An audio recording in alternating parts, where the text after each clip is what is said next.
Selamat menonton dan jangan lupa di-subscribe ya. Assalamualaikum warahmatullahi wabarakatuh. Kawan-kawanku sekalian, dimanapun kita berada, semoga selalu kita dalam keadaan sehat dan selalu tetap semangat. Oke, dalam video kali ini kita akan membahas lanjutan mengenai kumpulan soal Panwascam tahun 2022 terkait tema wawasan pengawasan pemilu bagian kedua. Oke, baik, marilah kita mulai belajar kita pada video kali ini dengan melafazkan lafaz basmalah. Bismillahirrahmanirrahim. Soal selanjutnya. Asas penyelenggaraan pemilu pada tahun 1955 adalah asas penyelenggaraan pemilu.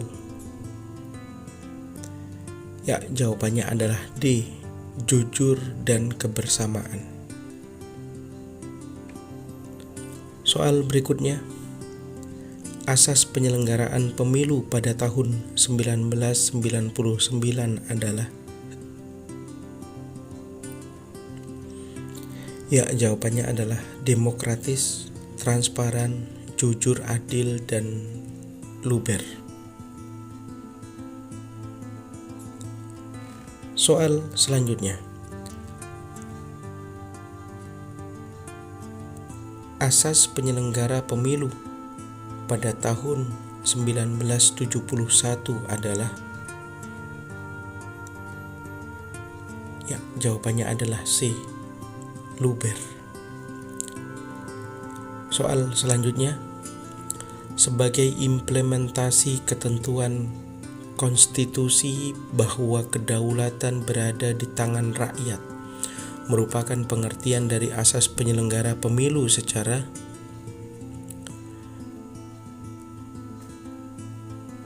implementasi. Sebagai implementasi konstitusi bahwa kedaulatan berada di tangan rakyat merupakan pengertian dari asas penyelenggara pemilu secara langsung. Jawabannya adalah A. Soal berikutnya.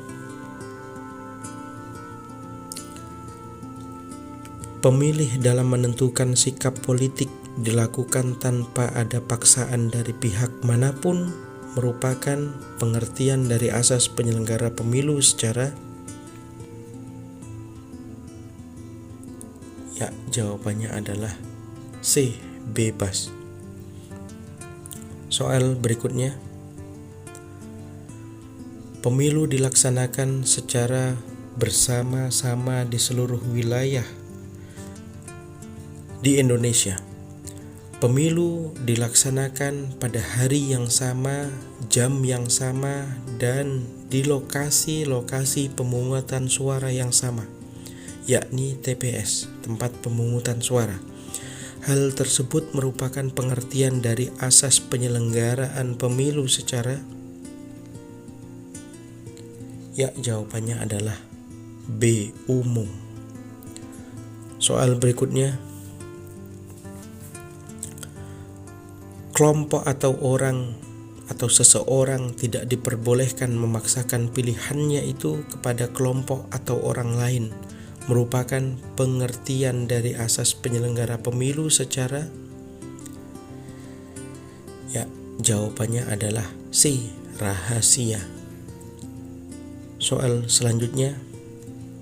Tujuan pemilu luber dan jurdil diantaranya adalah sebagai berikut kecuali,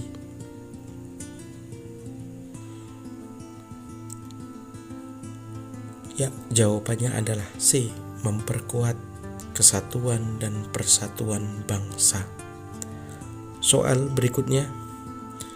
Media menyajikan pemberitaan yang seimbang bagi semua calon merupakan penerapan asas pemilu secara, ya, jawabannya adalah adil, C. Soal berikutnya.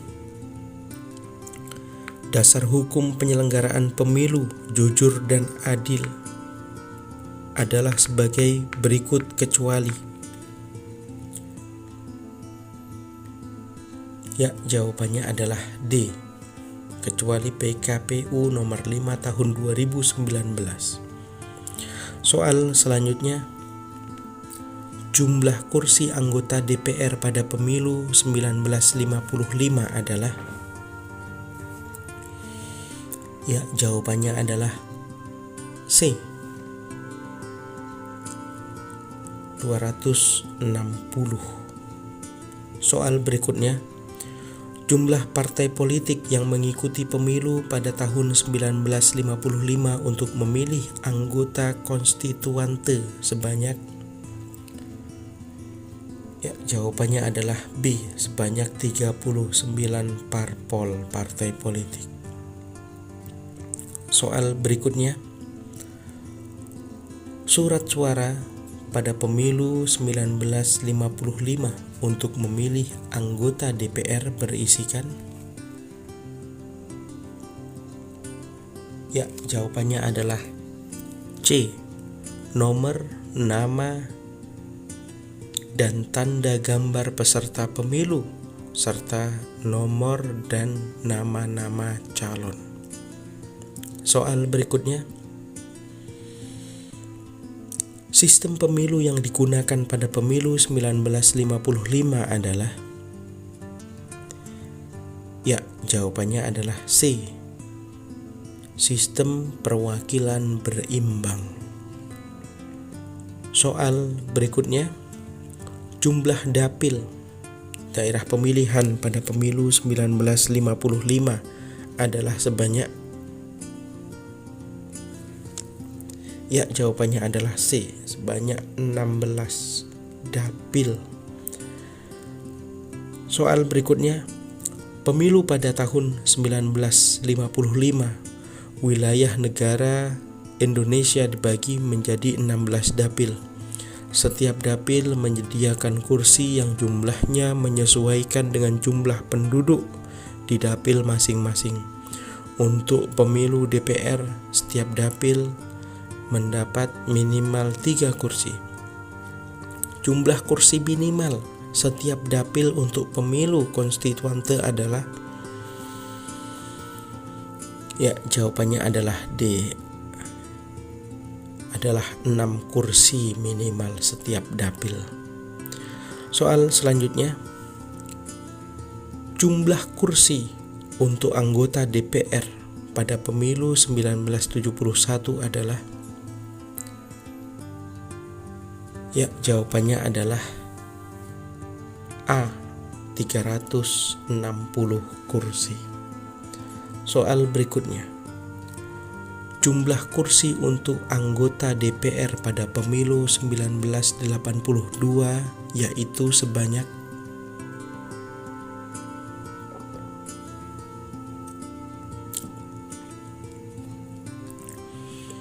Ya, jawabannya adalah B, sebanyak 365 kursi. Soal berikutnya, jumlah kursi untuk anggota DPR pada pemilu 1992 adalah sebanyak? Ya, jawabannya adalah C, sebanyak 400 kursi. Soal berikutnya, jumlah kursi untuk anggota DPR pada pemilu tahun 1997 adalah sebanyak? Ya, jawabannya adalah 425 kursi. Soal berikutnya, jumlah kursi untuk anggota DPR pada pemilu tahun 2000 pada tahun 1999 adalah sebanyak? Jumlah kursi untuk anggota DPR pada pemilu 1999 adalah sebanyak? Ya, jawabannya adalah D, 462 kursi. Soal selanjutnya, surat suara pada pemilu-pemilu pada periode Orde Baru berisikan?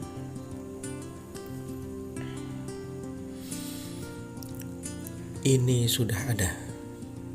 Soal selanjutnya, Jumlah partai politik peserta pemilu pada tahun 1971 adalah sebanyak? Ya, jawabannya adalah D. 10 partai peserta pemilu. Soal berikutnya. Salah satu partai politik peserta pemilu tahun 1971 adalah? Ya, jawabannya adalah C.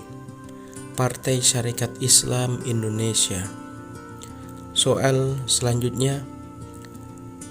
Partai yang memperoleh suara terbanyak pada pemilu 1955 adalah? Ya, jawabannya adalah Partai Nasional Indonesia atau PNI. Soal berikutnya. Partai yang memperoleh suara terbanyak pada pemilu tahun 1999 adalah partai? Ya, jawabannya adalah C. PDIP. Soal berikutnya. Pasca pemilu 1971, MPR mengeluarkan ketetapan tentang GBHN yang menegaskan mengenai pengelompokan organisasi peserta pemilu, pengelompokan atau yang dikenal dengan istilah kebijakan peleburan atau fusi tersebut dimulai dilakukan pada tahun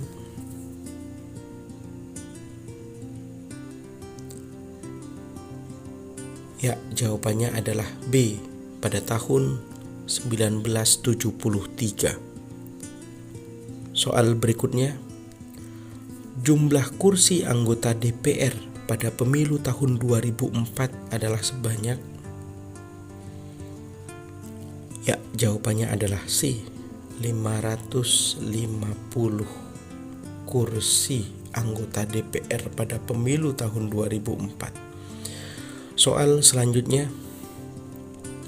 Ambang batas pemilu DPR pada pemilu tahun 1999 adalah? Ya, jawabannya adalah A. 2%. Soal selanjutnya. Ambang batas pemilu DPR pada pemilu tahun 2004 adalah? Ya, jawabannya adalah C. 3%. Soal berikutnya. Ambang batas parlemen untuk pemilu DPR pada pemilu tahun 2009 adalah? Ya, jawabannya adalah B. 2,5%. Soal selanjutnya. Ambang batas parlemen untuk pemilu DPR pada pemilu tahun 2014 adalah? Ya, jawabannya adalah D. 3,5%. Soal selanjutnya.